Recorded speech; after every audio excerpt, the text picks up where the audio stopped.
I always believed that family was supposed to be your safe place. The place where your heart could rest, even when the world turned cold. But what happens when the very person who raised you turns out to be the storm you never saw coming? My name is Alina, 34 years old, no husband, no children, just me. A few plants I always forget to water, and a house I bought with every last ounce of energy and sacrifice I could give. At least it used to be my house. I still remember the way my heart stopped that day. I'd only been gone for 5 days, just 5. I'd taken a short retreat up north, trying to clear my mind from the non-stop work grind. I was building my own digital design agency from scratch, and it was finally gaining momentum. I thought I deserved a break. I thought I could trust the locks on my doors. But I was wrong.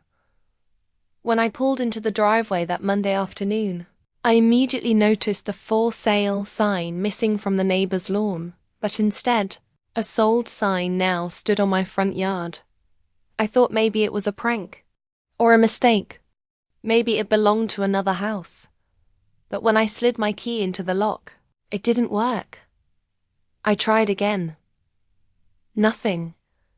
I rang the doorbell, confused. My heartbeat was speeding up, but my mind hadn't caught up yet. Then, a woman I had never seen before opened the door, her eyebrows raised in irritation. "Can I help you?" she asked. I blinked. This is my house. Who are you?" She gave me a look that said she'd heard something crazy. "This house was sold to me last Friday. Check the papers if you want. I have the deed." That was when my stomach dropped. My lips moved, but no sound came out. I couldn't breathe. I stumbled back, staring at my house. The windows I cleaned every weekend. The curtains I sewed myself. The little garden patch I built during the pandemic. The lemon tree I planted when I first got the keys. And now it wasn't mine. I don't remember how I ended up sitting on the curb, clutching my phone. I called my mom, because who else do you call when your whole world flips upside down? She didn't even sound surprised. "Oh honey, I meant to tell you," she said. "You weren't really using the place much anymore, and we thought it would be better if the equity worked for the family. Besides, you're always working, you'll afford another one." I froze. "We?" I asked her what she meant. Who was we? "Myself and your brother, of course," she said casually, like it was normal to steal someone's home and split the profit behind their back. I hung up. I didn't say a word, didn't scream, didn't cry. I just sat there, letting the weight of betrayal settle into my bones like winter frost. You see, my mother had always been charming. People adored her. She was witty, stylish, and knew how to win a room. But behind closed doors, there were always strings attached to every act of kindness. When I was in college, she offered to help me with tuition, then held it over my head. For years. When I got my first apartment, she gifted me furniture, then used it to guilt me every time I refused to host family dinners. But this was war. And the worst part? The house wasn't even in her name. It was in mine. Fully paid off. I had bought it with my savings, my work, my struggle. But I had foolishly added her as a temporary power of attorney 2 years ago when I traveled abroad, just in case there was an emergency. I had forgotten to revoke it, and she had used it. She forged my signature and sold it. I later confirmed it. With a lawyer technically illegal, but incredibly hard to prove unless I wanted to spend the next 5 years fighting in court while already homeless. And with the sale done and the buyer unsuspecting, reclaiming the house would be a nightmare, one I couldn't afford to walk through. I spent that night at a cheap motel, staring at the ceiling, wondering what the hell I did to deserve this. And then, I remembered something my dad used to say before he passed away. You don't need to scream when you're strong. The loudest revenge is silence followed by results. That was when it clicked. I wouldn't beg. I wouldn't fight them on their terms. I would rebuild. And when I returned, they wouldn't recognize me. Asterisk, I didn't sleep much that night. The walls of the motel were thin, and someone in the next room kept coughing like their lungs were giving out. But that wasn't what kept me awake. It was the humiliation. The memory of standing outside my house while a stranger told me I didn't belong there anymore. It was the sound of my mother's voice, so calm, so smug, telling me we decided it was better this way. As if my blood, sweat, and dignity were a community property to divvy up. And it was the shame. The shame of knowing that I had let her in too deep, trusted her too long, and ignored all the signs because I so desperately wanted to believe she was on my side. But in that dingy motel bed, wrapped in a scratchy blanket that smelled like dust and industrial soap, I made a decision. No more depending on anyone. No more explanations. No more second chances for people who treated me like an option. I opened my laptop and started building again from scratch. First, I withdrew what little money I had left from my emergency fund. Not much, just enough for a month's rent and some groceries. Then I called a friend from college, Maya. We hadn't spoken in nearly 2 years, but she had once told me, if you ever need a place to crash, no questions asked, I've got you. I texted her, hey, I know it's been a while. Something happened. I'm in trouble. Can I crash with you just for a week? I'll explain when I see you. Her reply came less than 5 minutes later. Of course, come over. Doors open. That first week was hard. Really hard. I slept on her couch with my suitcase next to me and worked on her kitchen counter during the day. Headphones in, pretending like everything was normal. But inside, I was raging. I wasn't sad anymore. I was lit up with something deeper. A fire I hadn't felt in years. And I used that fire to pour into my work. My agency had been small, just me, and a few freelancers I hired now and then. But I knew how to scale. I'd helped clients do it dozens of times. It was time to do it for myself. Renamed the company, got a new domain, launched a clean, minimalist site under a different brand. And instead of pitching small logo designs or social media packs, I started offering full-service brand identity packages for startups. 3 days later, I landed a client. A week after that, 2 more. Within the first month, I had made just over $9. It wasn't millions, but it was momentum. It was mine. Meanwhile, I kept my silence. No angry texts. No confrontation. I didn't even update my social media. Let them think I had vanished. Let them think they had broken me. Because while they were gloating over their little heist, I was building something they couldn't touch. One evening, as I sipped cheap wine with Maya on her balcony, she asked me, so, what's your endgame here? You gonna sue your mom? I shook my head. Nah, she'd expect that. Then what? I smiled. Her dream villa, I said. The one she's been talking about for years. The one in that gated community up on Coral Ridge. Oh wow, Maya laughed. You're gonna buy it? Not just buy it, I said. I'm going to buy it before she does. Quietly. Through a third party. And then I'll let her walk right up to it, contract in hand, only to find out she's already too late. Maya whistled. Damn, girl, you've been plotting. Not plotting, I said. Positioning. That became my mantra. Every day I woke up with a checklist. 1 new client pitch. 1 hour of research on luxury properties. 1 hour of legal prep and asset shielding. and zero communication with anyone from my old life. Had chosen their roles in my story. They just didn't know that I was rewriting the ending.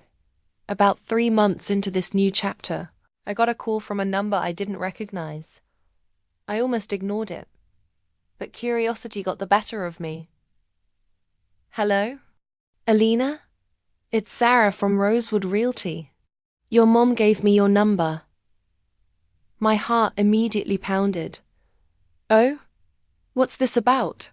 She mentioned you might be interested in helping her finance the down payment for the Coral Ridge villa. She's a little short but said you'd understand. She called it a family investment. She said you might even want to live there together someday. I paused. For a moment I forgot how to speak. She really had the audacity to ask me for help. To buy the house. After stealing mine. I wanted to laugh, but I kept my voice steady. Sorry, I said. I'm not interested. And please don't ever call this number again. I hung up. And that same day, I made a quiet call of my own. To a real estate firm in Coral Ridge, one that handled off-market luxury listings. I told them I wanted the listing on Lot 12, the same villa my mother had been fawning over for years. It wasn't on the market yet, but it would be soon. And when it was, I'd be ready. Asterisk. It's funny how fast people forget about you once they think they've won. For weeks, not a single call or text came from my mother or brother. No apologies. No guilt. Just silence. They probably assumed I was licking my wounds somewhere, too embarrassed to show my face again. And for once they were right, except they had no idea I was turning that shame into strategy. While they were busy buying new appliances or picking out granite countertops with the money they stole, I was quietly building something that would make every dollar they robbed from me look like a joke. I'd started working with a financial advisor. Someone discreet. Someone who specialized in helping women in business protect their assets from greedy relatives and vindictive exes. He helped me create an LLC. Then another one. Layered. Lean. Legal. Every cent I made now went through this structure. Not even my name showed up unless you really dug deep. I didn't want revenge that could be traced. I wanted revenge so clean, so sharp, they wouldn't even see the blade until it was already inside. By month 4, I was pulling in steady 5-figure monthly revenue. Enough to finally move out of Maya's apartment. I loved her, and I owed her more than I could ever repay. But I needed space. Quiet. Focus. I found a furnished loft in a downtown high-rise, paid 6 months in advance in cash. Every night, I lit a candle and sat on the balcony overlooking the city, sipping tea as the skyline glowed like a promise. I had climbed out of the hole they buried me in. Alone, but not broken. And then came the day. I'd been waiting for. My agent called. Alina, he said. The owners of Lot 12 are finally ready to sell. Private listing. Off market, you're the first to know. Do you want to move on it? I didn't hesitate. Yes, full cash offer, close fast. But make it clear I want my name nowhere on the contract. Use the LLC. It was done in less than 2 weeks. The dream villa. The one my mother had wallpapered her Pinterest boards with.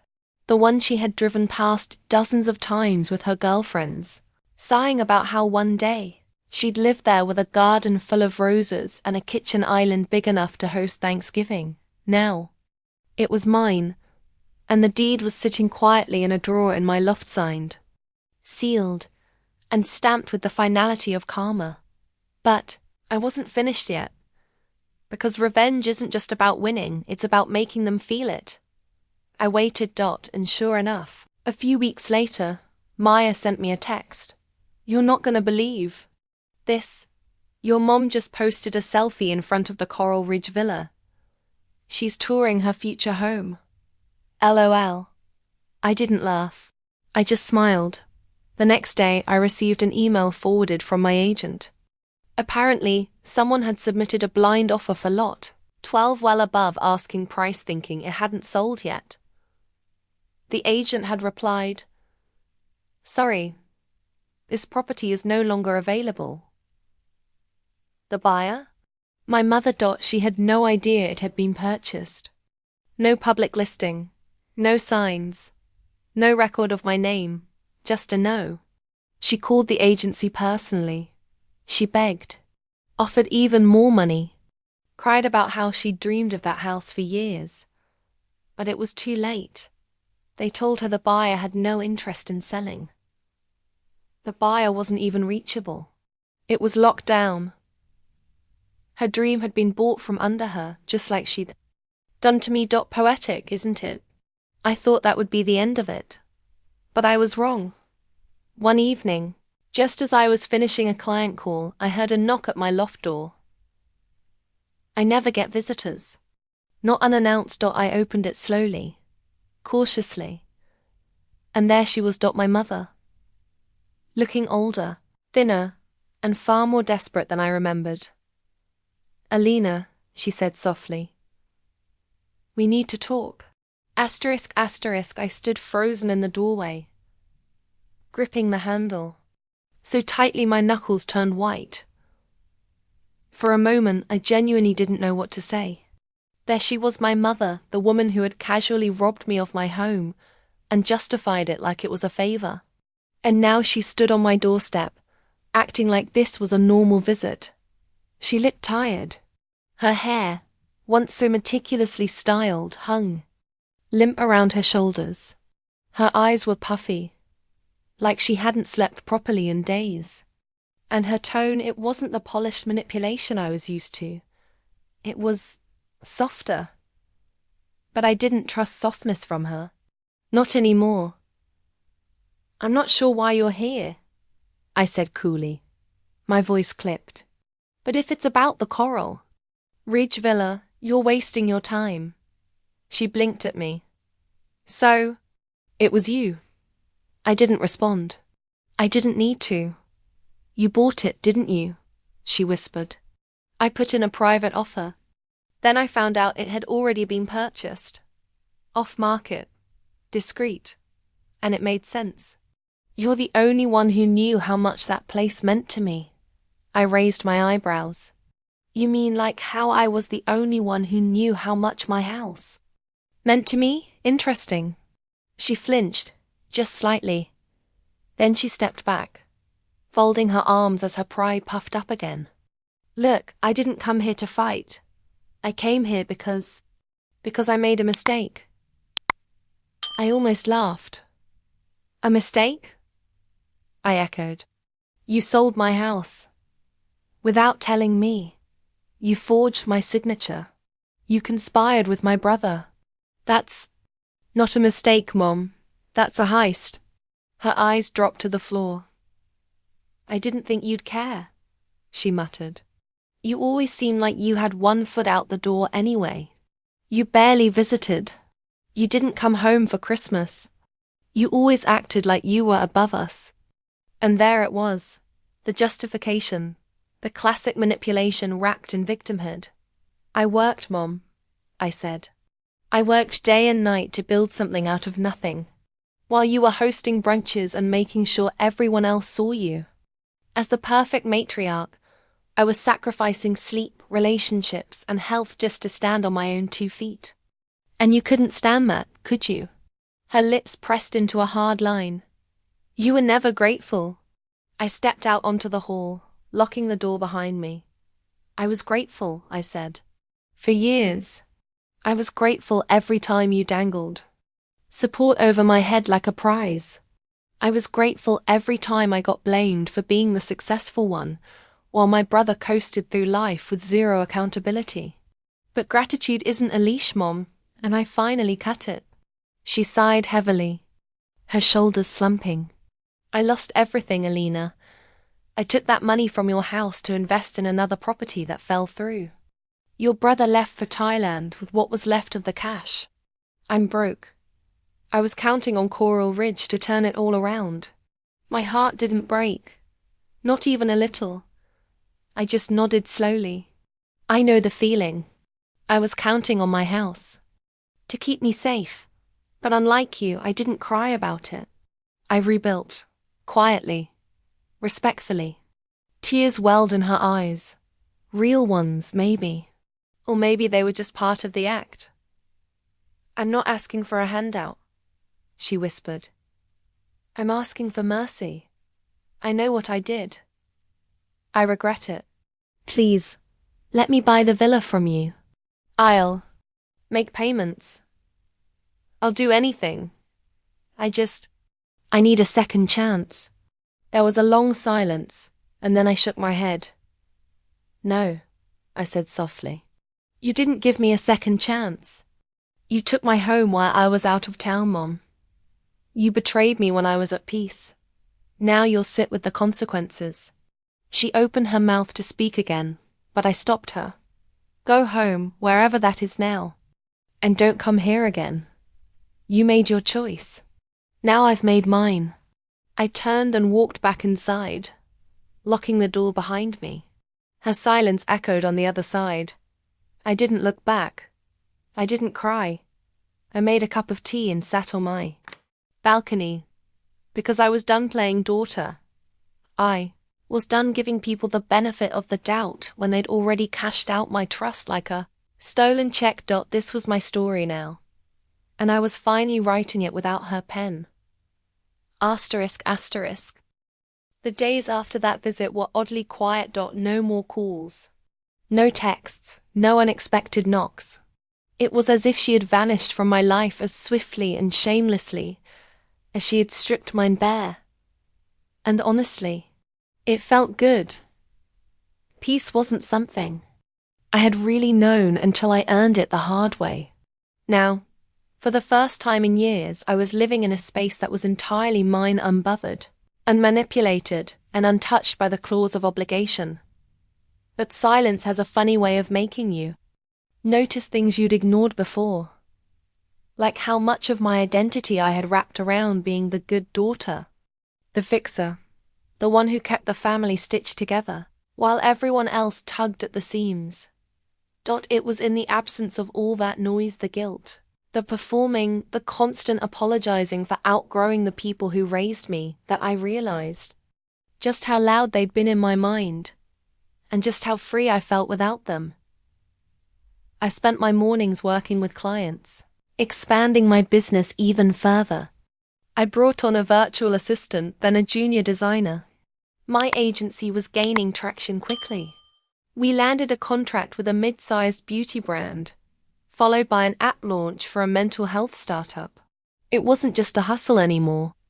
It was a real company, a real legacy. Every dollar I made felt like a brick in a fortress I was building around myself, not to keep people out, but to protect the woman I had become. And I loved her. I loved the woman who didn't flinch when her mother begged. I loved the woman who didn't stoop to bitterness. I loved the woman who used betrayal as a blueprint for brilliance. But, as life often reminds us, peace doesn't last forever. One night, I got a call from Maya. She sounded rattled. Alina, I wasn't going to tell you, but your mom's been talking. A lot. I frowned. Talking about what? About how you ruined her life. She's going around telling people you stole her dream house just to hurt her. That you bought it out of spite.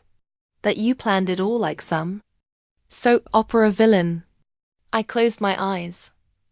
Of course she wouldn't accept the consequences without spinning the narrative. She said you lied about her stealing your house, that you gave her permission, that you were unstable, and she had to step in to protect you from yourself. It's wild. My jaw clenched. That part right there wasn't just petty. It was calculated. A move meant to discredit me and rewrite history. Because when they can't control you anymore, they control how others see you. But she forgot something.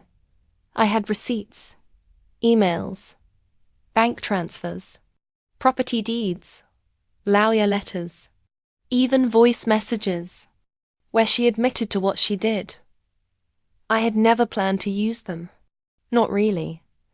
But when someone tries to burn your name in the village square, sometimes you have to show up with a bucket of truth. So I wrote a letter. Not a rant. Not an emotional rant on Facebook or a TikTok. Spiral of vengeance. It was simple, factual, respectful, but firm.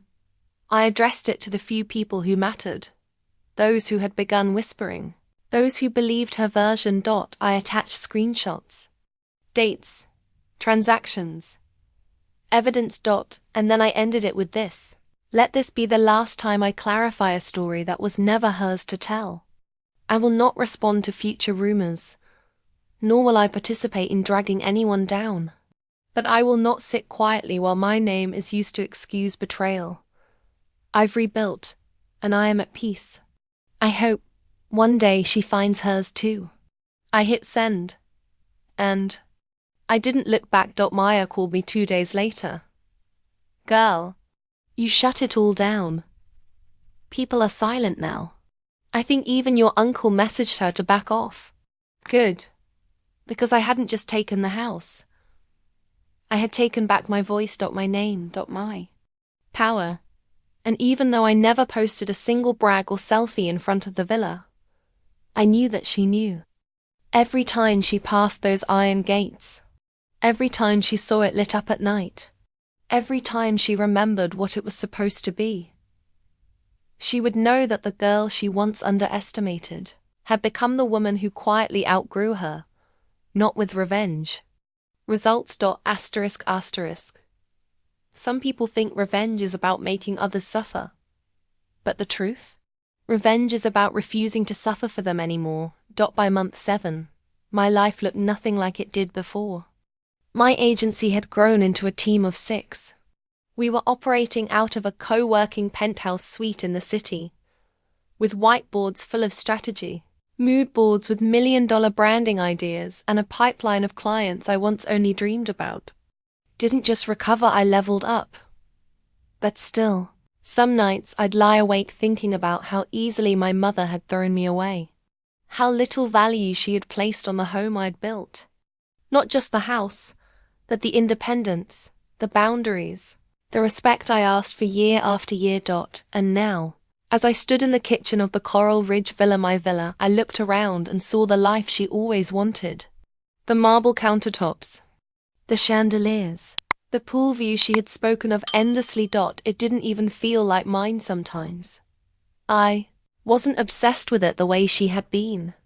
I didn't walk through it daydreaming about status or parties, or making neighbors jealous. To me, this house was a statement.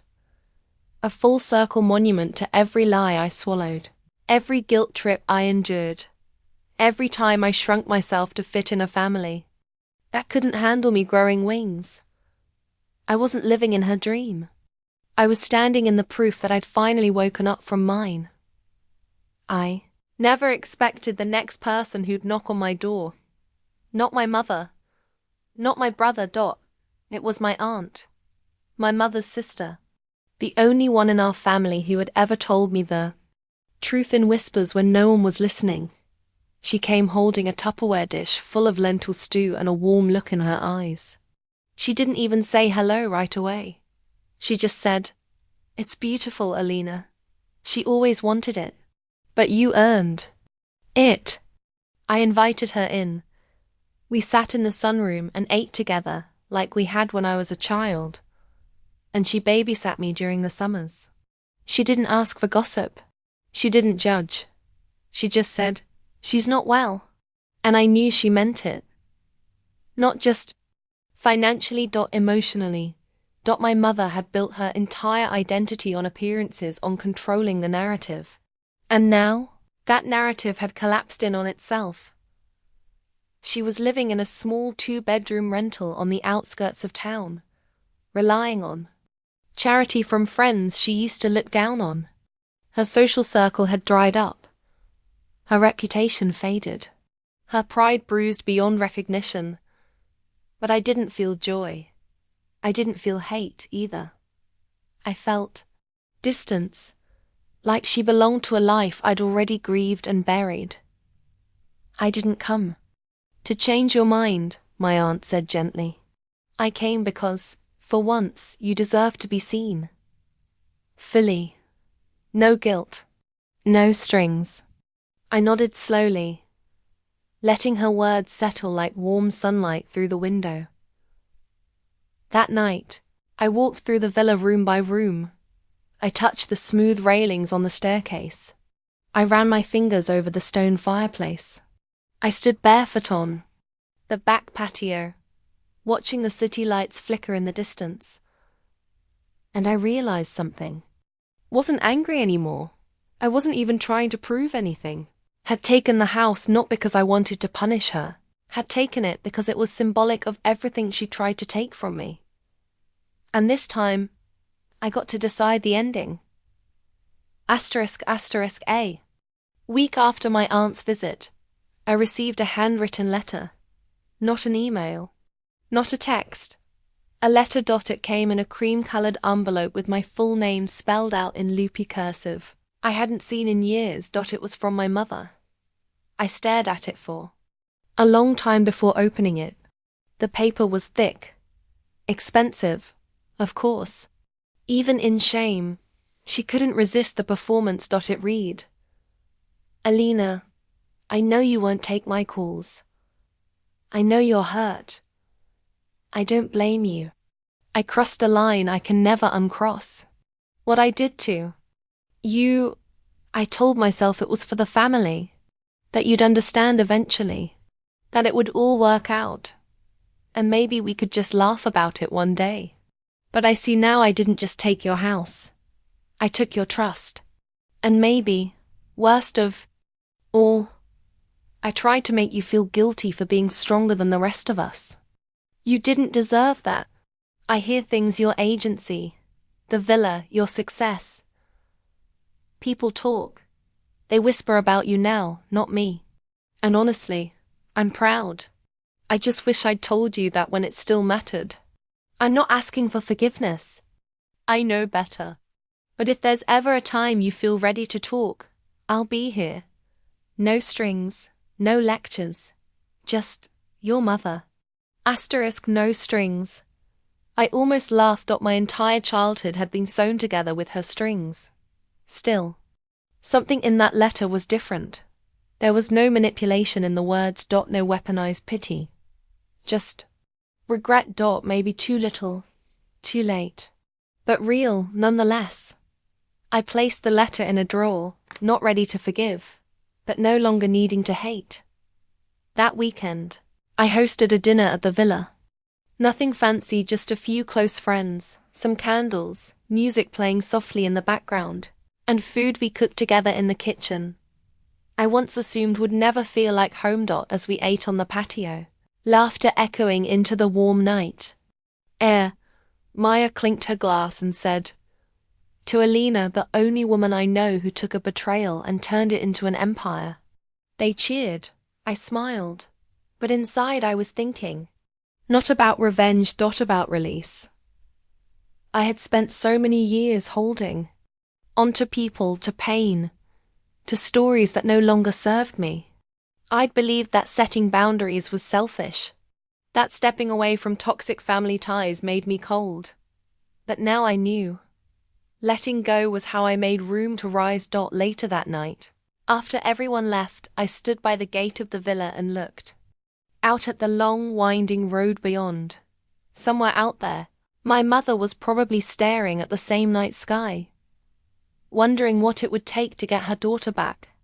And maybe, someday, we'd sit at a table again, not as mother and daughter, but as two women finally ready to speak the truth without flinching. ***. But until then, this was my peace. Uncheckable. And mine alone. ***. The seasons shifted. Summer faded into autumn and the air turned crisp. The days got shorter, but strangely, I didn't feel that same sense of emptiness I used to feel in the fall. For the first time in my adult life, I wasn't bracing for some emotional blow wrapped in family tradition. No more guilt-tripped Thanksgiving dinners. No more fake smiles around a table full of people who used me and called it love. Just warmth, quiet, peace. But peace is never as still as it looks on the outside. Sometimes, it comes with new questions. Now that I had cut the cords that bound me, what came next? My business was thriving. My team was expanding. I had just signed a licensing deal with a global wellness brand to rework their entire visual identity, and I was negotiating on my own terms. Financially, I was stable, secure, emotionally, still healing, still learning what it meant to walk into rooms without second-guessing if I was too much or not enough. One night, I received an unexpected call from a blocked number. I hesitated. Something told me to answer. Just once. Hello? There was a pause. Then, his voice. Hey, it's James. My brother. I hadn't heard his voice since the day I found out. He and Mom had split the profit from my house behind my back. That betrayal had cut deep, not because I didn't see it coming, but because I had always hoped he was better than that. But he wasn't. He had left town right after the sale. Went off to Thailand, burning through his half of the money, faster than a match in dry grass. According to the whispers, he was back now, broke and bruised by life. Why are you calling me? I asked flatly. I owe you an apology. I didn't say anything. I let the silence drag. I'd learned it was one of the most powerful tools. I messed up, he continued. I let her convince me that you'd be okay, that you'd bounce back, and I just didn't want to deal with it. You always seemed like you didn't need anyone, so I told myself you wouldn't care. I wanted to hang up. That part of me wanted to hear where this was going. He sighed. I lost everything. The money, my job. I even crashed on someone's couch for 3 weeks just trying to get by. And the worst part is, I deserved all of it. I said nothing. I don't expect you to forgive me, he said. But I wanted to tell you that what you built. I heard about it. I saw the site. The villa. The clients. You did it, Alina. You really made it. That part stung. You did it. Alina. As if he ever doubted I would. I didn't build it to prove anything to you, I said finally. I know, he replied softly. That's what makes it worse. I don't remember saying goodbye. I just ended the call. And then I sat in the living room of the house that had once been her fantasy and realized I no longer needed their recognition. I didn't need my mother's pride, didn't need my brother's regret. I had spent too long trying to earn the approval of people who were only proud of me when I was useful to them. But not anymore. Now, I moved on my own terms. I loved without needing to be loved back, gave only when it felt like joy, not obligation. And most importantly, I had rewritten what home meant. Because home wasn't walls or chandeliers or square footage. Home was peace. And I had found it in the aftermath of their betrayal. Asterisk. A year passed. 12 months since I stood outside what used to be my home, key in hand, staring at a stranger in my doorway. 12 months since my mother's voice sliced through the phone with betrayal dressed up as logic. 12 months since I lost everything and quietly built something greater in its place. On the anniversary of the day I was forced out of my house, I stood barefoot in the garden of the Coral Ridge Villa, sunlight warming the back of my neck. I had planted roses, not because they were my favorite, but because they had always been hers. And still, I had made them mine. There was peace in that, a different kind of peace than revenge. Something deeper, something cleaner. I didn't need her to hurt anymore. I didn't need my brother to apologize again. Didn't even need the world to know the truth. Because I knew it. I had lived it. And I had healed from it. Later that evening, as I lit candles around the dining room for a small celebration dinner with my team, Maya pulled me aside. "You've changed," she said with a grin. "You used to be all fire. Now you're glass." "Glass?" I laughed. She nodded. "Clear, strong, reflective, still capable of cutting someone if they push you too far. But beautiful, untouchable." I smiled, letting her words sink in. Because for the first time in my life, I felt exactly that. Untouchable. Not because I was invincible, but because I had stopped letting other people write my worth in ink. As the evening wound down and the villa filled with laughter and the quiet clink of glasses, I stood near the balcony and watched the stars blink into the sky. And for a brief moment, I remembered the girl I used to be. The girl who cried in a motel room because the world had crumbled underneath her feet. The girl who was called ungrateful, dramatic, selfish for asking for nothing more than decency. The girl who had built a house in her life from scratch only to have it stolen by the people who were supposed to protect her. She deserved this ending, not because she wanted revenge, but because she had earned redemption. This wasn't her villain origin story. It was her beginning.